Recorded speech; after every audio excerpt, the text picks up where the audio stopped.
e proteção de dados, o Alexander Coelho. Ah, não tem a vinheta? Tem a vinheta. Você quer a vinheta? Temos a vinheta. Não sei. Tem? Não, o que acontece é o seguinte, tem um problema técnico, ele está aqui. Ah, deu um falar problema sobre o embrólio técnico do Twitter. Ah, sim. E o nosso Verdade. querido Alexander Coelho, uma salva de palmas, carinhosamente conhecido como Alex. Doutor Alexander Coelho. Obrigado pela presença. Advogado, nós queremos saber o seguinte. Curto e grosso. Ó, direto e reto. Baixar o VPN, pode ou não pode?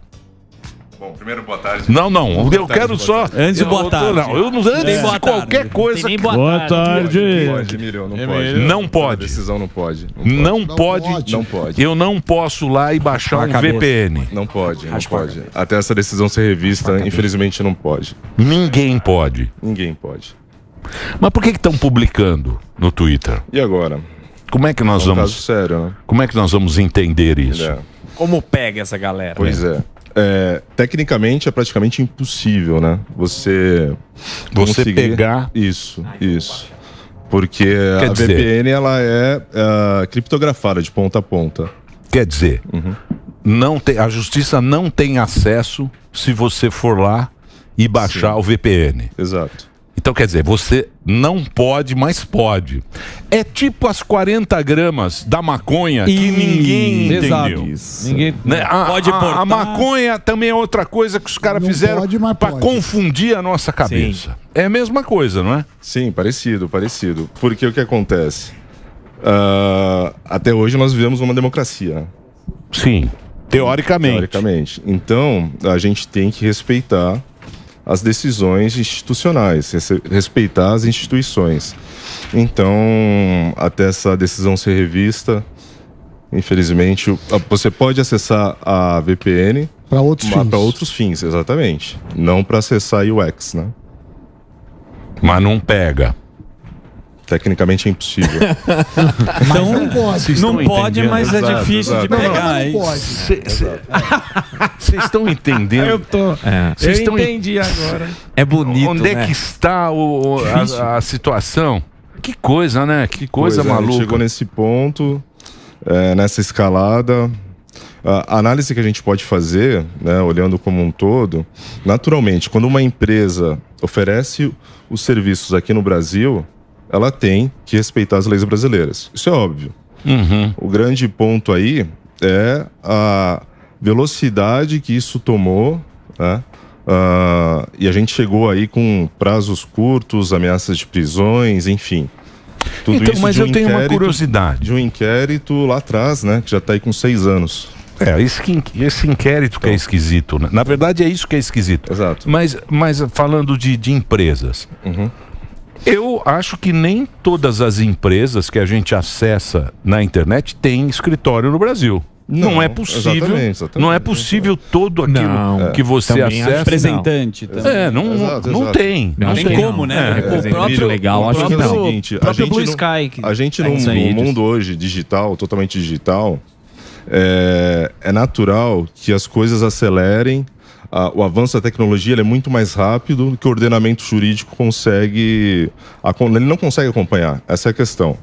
Então, quando você abre ali uma loja do iOS ou do Google, provavelmente 95% daqueles aplicativos não tem uma sede no Brasil. Isso. Não tem um CNPJ. Tem como? Né? Então, assim, aquela decisão do Supremo foi baseada aí num artigo do Código Civil que data de do século passado, 1942. Teve uma revisão em 2002, mas isso não foi alterado. Entendi.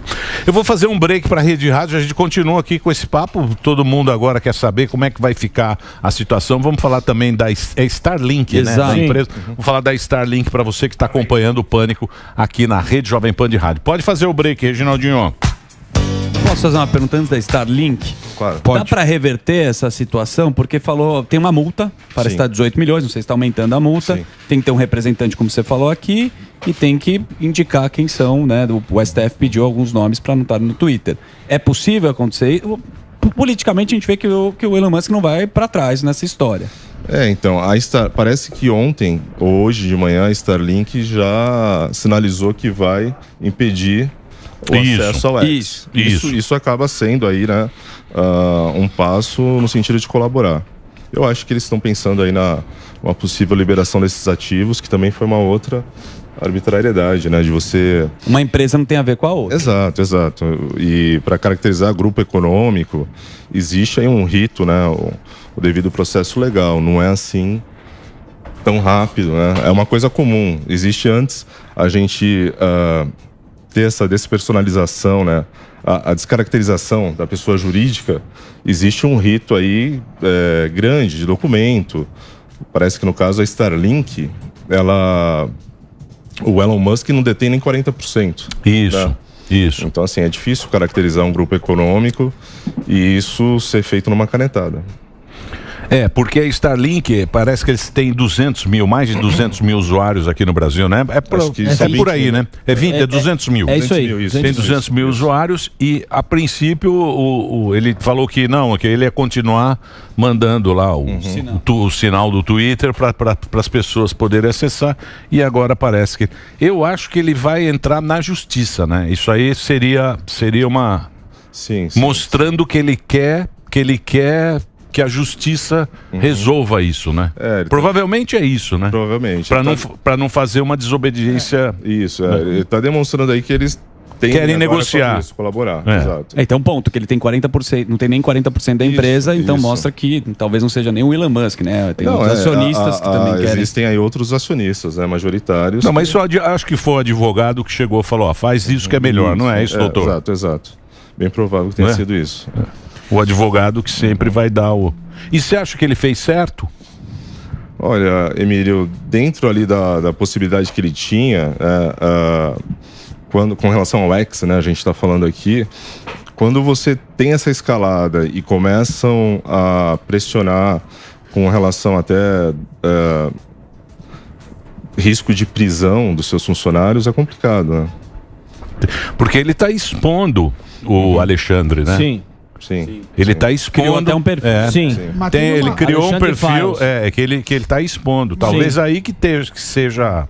Então, teve uma fala dele, acho que esses dias, em que ele falou do Lula. Ele falou, olha, se ele... dando a entender que ele poderia apreender bens do Lula em outros países como uma reparação do que ele perdeu. Como funciona isso? A gente viu o negócio do Maduro. É possível isso? Então, é possível, mas aí a gente vai para um outro campo, né? Que é o direito internacional. Existe, né?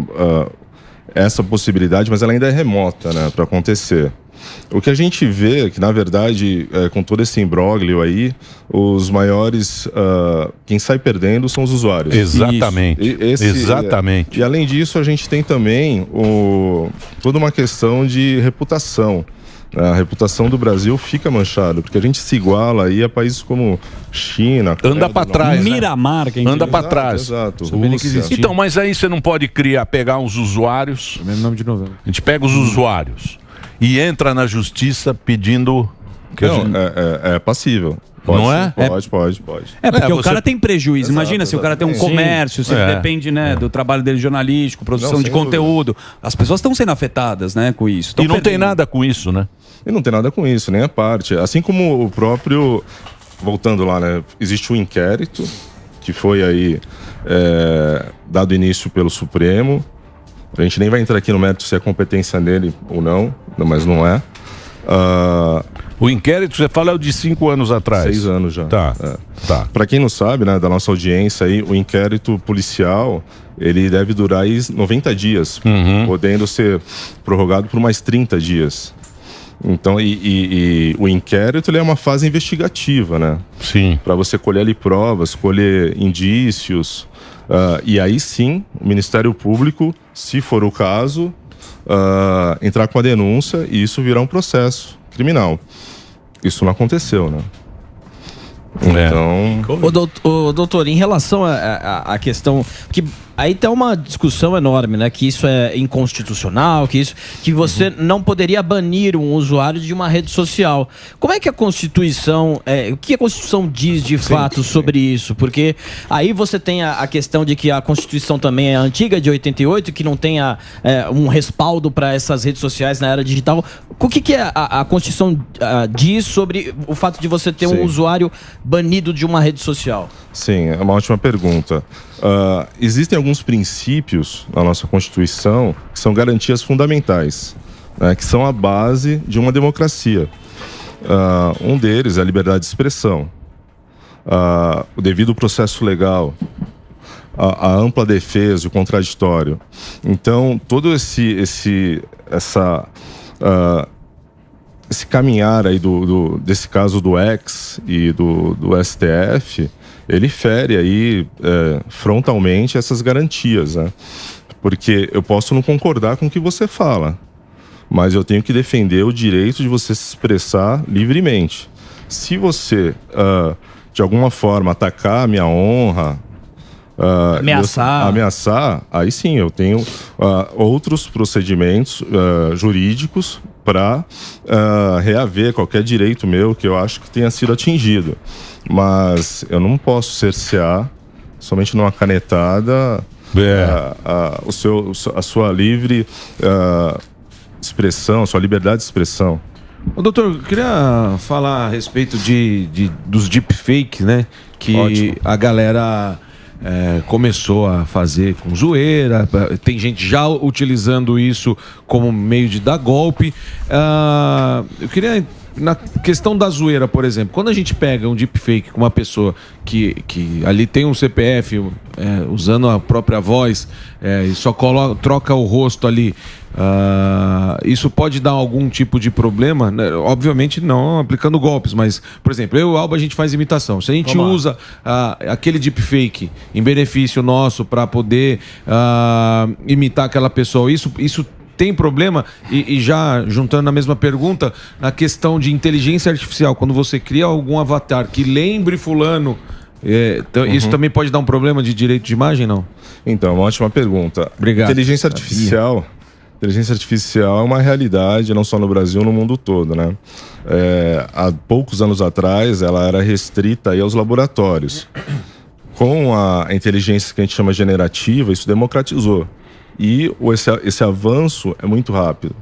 Os chamados deepfakes são vídeos que parecem ser reais, né? A gente teve aí, principalmente no ano de eleição, isso é muito importante que seja dito, né? Nas eleições da Argentina, a gente teve aí vários casos de deepfake para os dois lados. Sim. Né? Quando eu uso a inteligência artificial, eu tenho que obrigatoriamente colocar ali um selo, uma chancela, ou falar para o usuário da minha plataforma, deixar claro que eu estou fazendo uso daquela inteligência artificial. Mas é muito ruim ainda, né? Dá pra ver que não muita gente cai. Não, cara, tem coisa que trouxa não tá ruim. Os trouxas tem que deixar cair. Cara, trouxa no mundo trouxa no mundo existe para equilibrar. Exato. Esse vídeo o mundo esse é maravilhoso. É muito difícil de você identificar melhor. Não. Isso aí não é impossível. Isso é lógico. Tem agora os abraços. Você viu o abraço de cara morto? Tem um abraço de cara morto do Marcel com beijo. Você viu o abraço de cara morto também? Não. Isso aí não. Isso aí não dá. Esse vídeo eu compartilhei recentemente no meu Instagram com o objetivo de ilustrar para a grande população o quão avançado está a tecnologia, né? Obviamente, o autor aí desse vídeo, ele quis criar cenas surreais para deixar claro que aquilo é inteligência artificial. Mas você vê a qualidade do vídeo, se você colocar isso num universo de um golpe, de uma pessoa tentando extorquir dinheiro, aí é criptomoeda, cripto, a imensa população vai cair. Mas então na questão de, jurídica, se eu faço um vídeo lá do Papa andando de skate, eu não tenho problema de direito, porque é uma imagem que não é a dele mesmo. Sim, foi criada a inteligência artificial. Tem que anunciar. Tem que anunciar, exatamente. Você tem que demonstrar aí a boa fé, né? Boa. Que você não está tentando persuadir ou enganar ninguém. Não, mas isso aí, esses deepfake aí Puta, mano. Por enquanto tá muito. Tem uns mortos aí abraçando. Os mortos Você vê um braço torto. Beijando na boca. 6 dedos. É aquele reptiliano. O Trump com a Kamala. É meio reptiliano. Beijando, casando, né? Tem o Trump com a Kamala Harris, eles casando, tendo filho. Meio fraquinho. Eu confesso que a do Biden eu não sei o que é real e o que é deepfake. Do Biden eu confundo. Se ele tá movimentando muito rápido, é deepfake. Então beleza. Ô, doutor, vou trazer um assunto também que é a pré-candidatura aqui da Prefeitura de São Paulo, que as redes também estão tiraram lá do Pablo Marçal, né? A história dos cortes. Sim. Como é que você enxerga isso? Afronta aí frontalmente o nosso direito de liberdade de expressão, né? Você não pode, ainda que liminarmente, você tirar o direito daquela pessoa se expressar numa rede social. Isso no meu ponto de vista, tá errado, né? Tá errado. Porque o cara fala, devolveram do velho da van. Devolveram as redes. Ontem foi devolvido do velho. O velho da van ficou 2 anos. Foi. 2 anos sem rede social. Caramba. E até agora. E ninguém explicou. Com o cara. Não. Ninguém explicou. Pausaram. Ninguém explicou o que aconteceu com o velho. 2 anos, cara, que ele tá sem o negócio. É uma loucura, né? Porque o cara fala também quem tem habilidade com a ferramenta, né? Quem entende algoritmo dos cortes, no final. Sim, mas. Não justifica. Não justifica. E assim, a ferramenta é pública, né? Todo mundo pode utilizar. Exatamente. Não é um privilégio de candidato A ou candidato B. Você sabe que eu tava vendo um documentário, acho que é uma série na Netflix. Na Alemanha, na época do nazismo, na época da guerra. O que o cara fazia, os alemães? Ele falava assim, eles não queriam que tivesse a transmissão da BBC. Tá. Então, a primeira coisa que eles fizeram, na Alemanha só tinha notícia da Alemanha que interessava a ela. As rádios da Alemanha não tinha outra notícia. Só que o que acontece? O rádio, ele tem essa capacidade. Ele entrava no território alemão. Aí eles começaram a pegar pessoas alemães, falavam, vocês vão dedar quem ouve a BBC. Olha vão isso. dizer pra mim quem está ouvindo a BBC pra eu ir lá e pegar esses caras. Era assim na época. Então, quer dizer, tinha o X9 e falava, ele tá lá transmitindo. O doutor Alex. Bem pra isso. Sim. Soube. Eu soube que o doutor Alex está ouvindo a BBC. Eu ouvi alguma coisa em inglês na casa dele. Dá uma olhada. Vai lá ver o radinho dele. É um absurdo, é um episódio triste. É um episódio triste da história, né? Mas, de certa maneira, a gente está vivendo algo parecido, assim, né? Porque tem essa questão do cancelamento, quando a gente olha,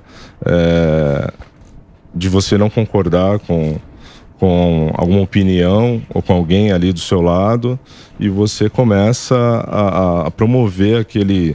Olha, o que ele está falando é errado, cancelamento, etc. Então, isso é temeroso, porque é um comportamento aí de lugares onde existe uma ditadura, né? Sim. Tem uma pergunta repetida aqui, que nenhum doutor, advogado conseguiu falar e solucionar. Quem vai ser responsabilizado pela internet? Big Tech, o governo ou o CPF? Isso é um grande celeuma aí no mundial, né? Porque, como eu disse agora há pouco, o avanço da tecnologia ele é muito rápido, né? Então, a gente olha para a Europa está um pouquinho mais à frente. Foi assim em 2016 com a proteção de dados, a LGPD de 2018, mas em 2016 teve a GDPR na Europa. E até por uma questão cultural, né? A gente olha para o europeu ali, ele tem uma característica cultural da privacidade, né? Você não vai na casa do europeu sem ser convidado, etc. Então, naturalmente, isso aconteceu primeiro lá. Quando a gente olha...